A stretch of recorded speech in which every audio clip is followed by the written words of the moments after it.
Hey family, doing something different today. I was inspired by this video, the one you see on the screen. And my question to you is, will we ever discover the real culprits? You're out in Hollywood, a lot of people come up. Feels like it might be a lot of that. They ain't giving us money, they giving us acknowledgement. I don't want your acknowledgement. And I went so far past any level of acknowledgement. You know, I was banished, I was exiled, I was canceled multiple times.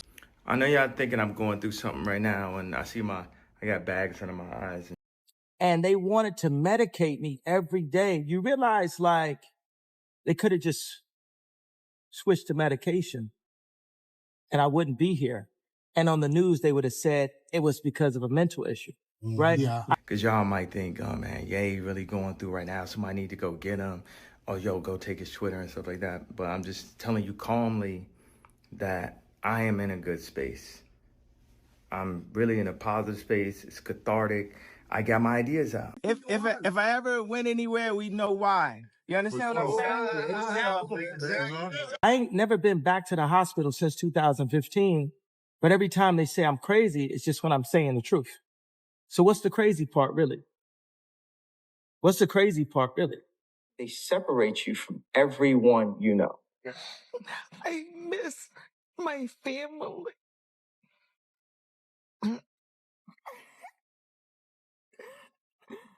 Wendy Williams is crying, but you're the crazy person, right? Whitney Houston was no longer of value to the music company that owned her. Whitney Houston wanted her masters, she wanted her publishing, she wanted an audit on her money, and she was not going to get it. Here's the question that got to be asked. Who had the power to make them confiscate that Whitney Houston video? I'm every woman. I'm a survivor. I'm a survivor. What? All right, family, this is not about Kanye, Wendy, or Whitney. This is about Angie Stone. But listen, a few years ago, I interviewed Cheryl the Pearl. I'm about to feature a video, and Cheryl said the same thing during my interview that she said in this interview. Well, we came a long way. I came from Charleston today, and they came from Atlanta, and we just was expecting a little bit more. You know, Angie is used to being treated a certain way as an entertainer, and we all are, but we didn't feel that type of vibe today, and so we just like left a little bit early. So we didn't stay to the whole thing. So what do you think it's going to take to get that recognition? Because you guys were out one of the first. Yeah, we're the first female rap group in the history of hip hop. Yeah, it's been that way for a long time, and I get it. I totally get it. And a lot of you have had your foot on the industry's neck.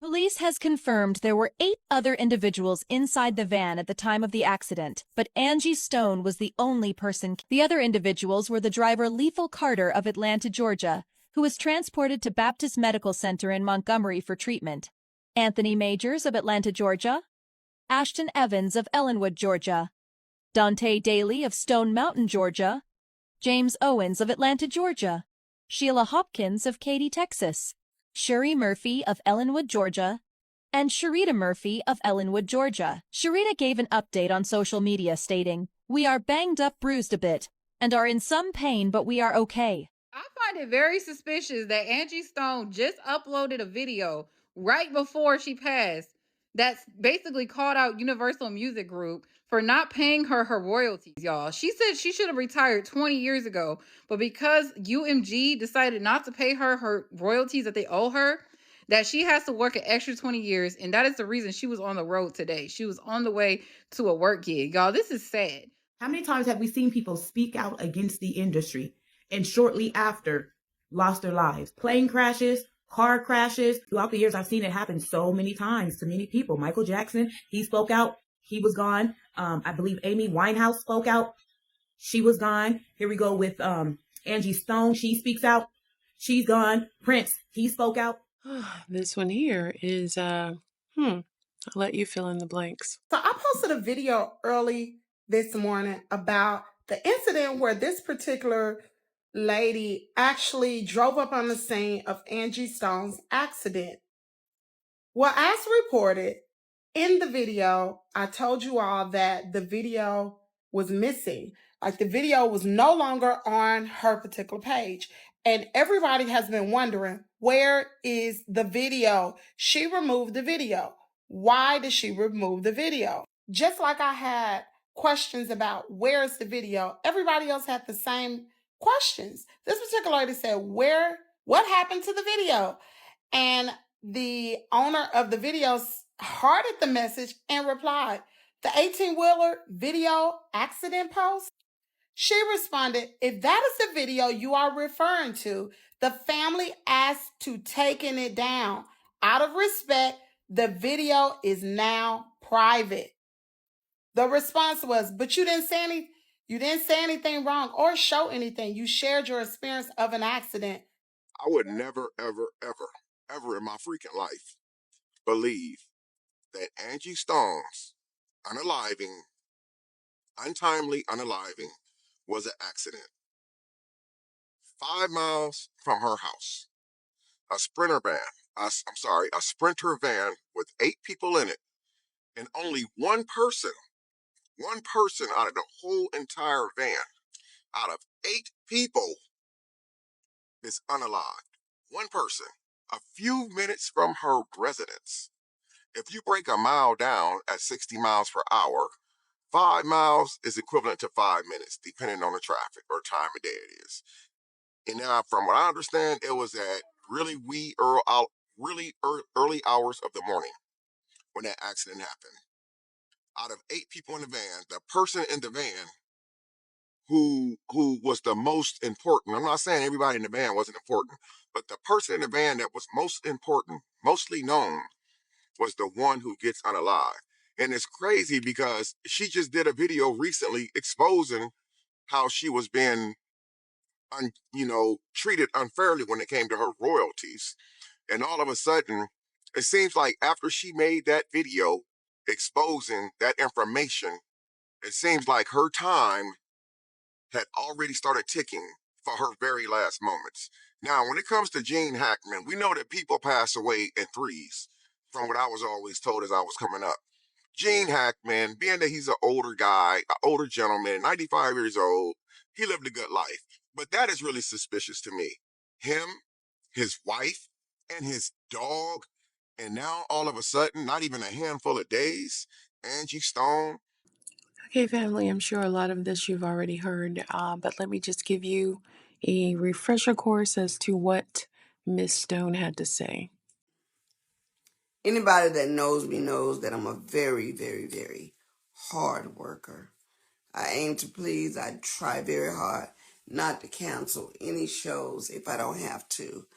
Shy of it being something God called, or I generally try to make all my dates. I was rushed to the hospital because I wasn't breathing so well.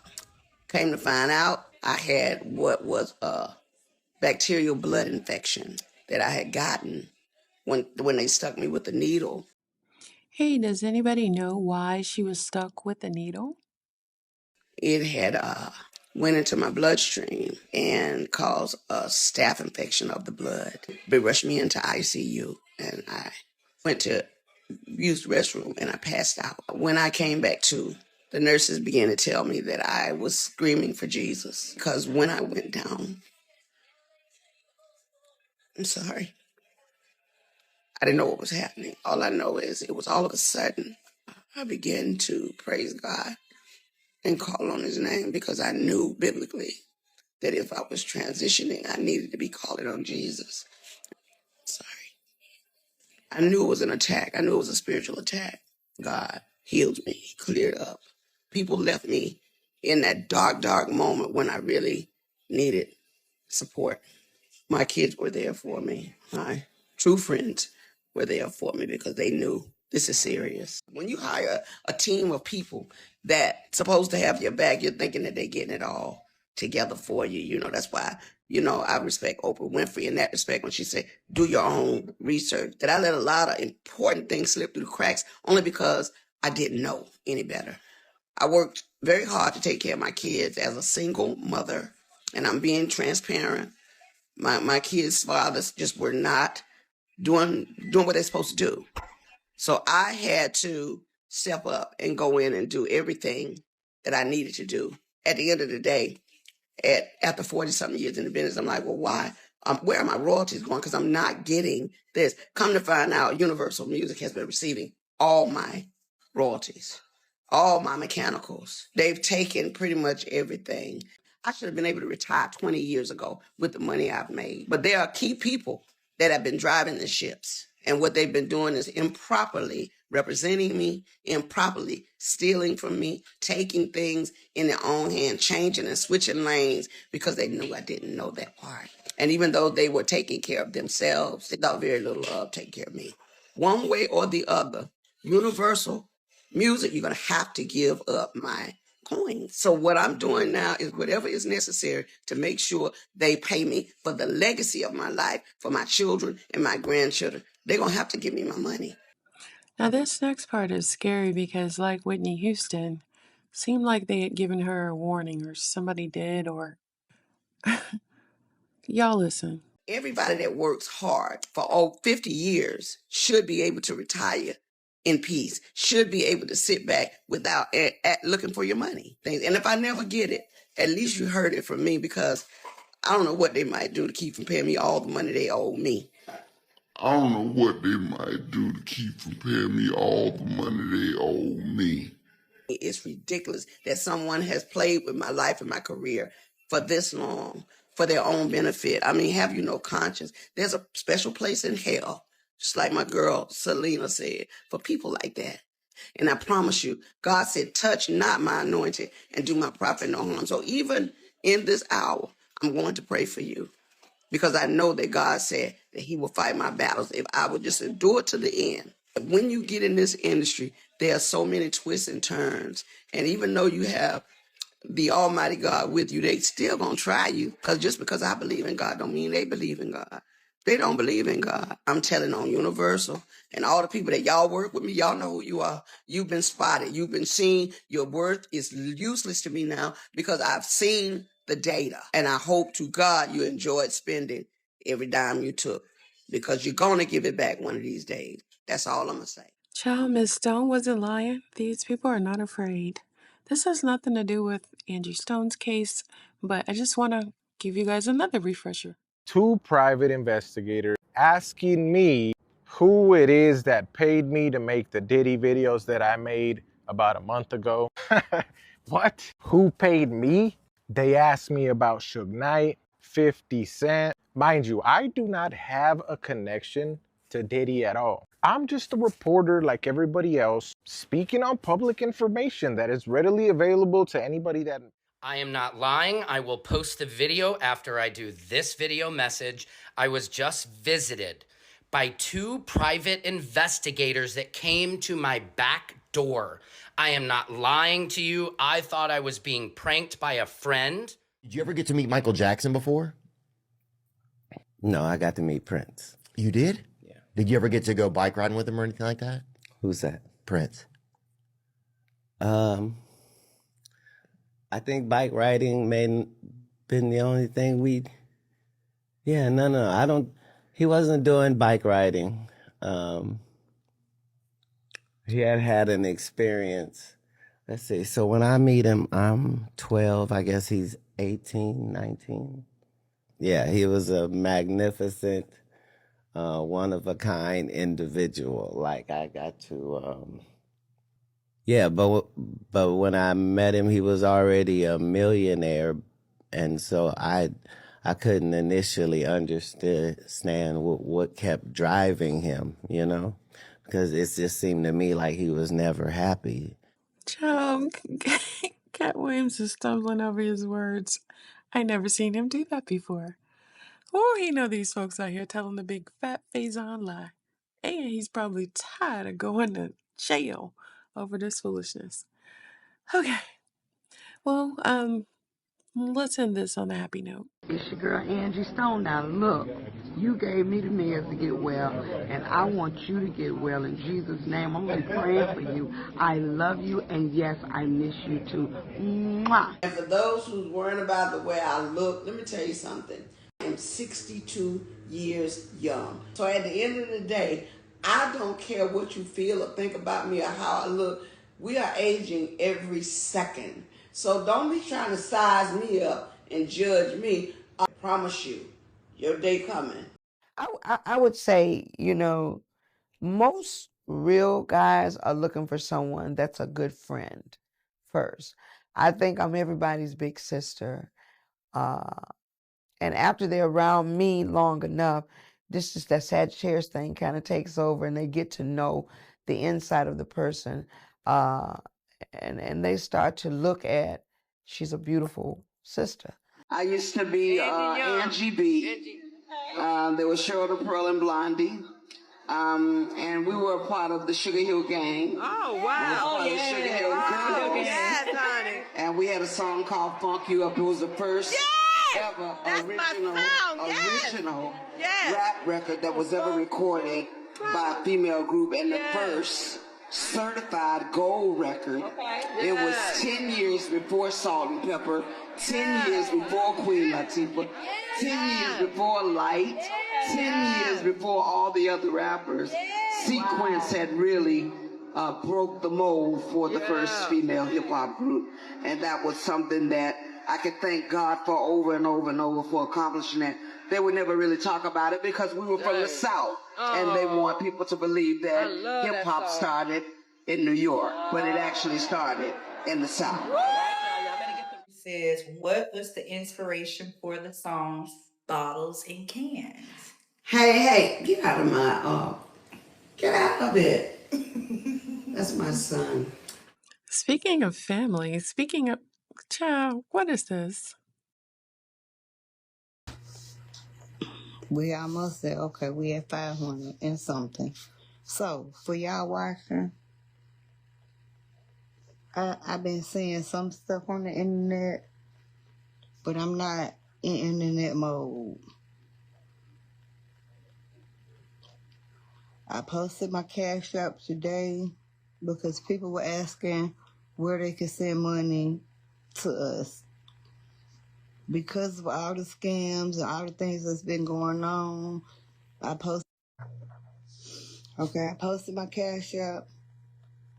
If you want to donate, donate. If you don't. All that negative, where her money at, why she doing it, matter why I'm doing it. Some of y'all have no respect or their family. Some of y'all have no idea what we going through. So I'm saying this one time, and one time only. If you don't want to send no, keep your nasty comments to yourself. Because now ain't the time, nor the place. And anybody who know me know I go 10 toes about mine.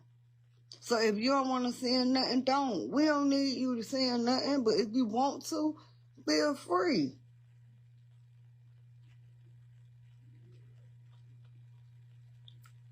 I'm living my worst nightmare. And people dragging my name, my brother, like, go to and God bless at the same time. I shared my mama with the world. Y'all lost a celebrity. Y'all lost an artist. I lost my mama.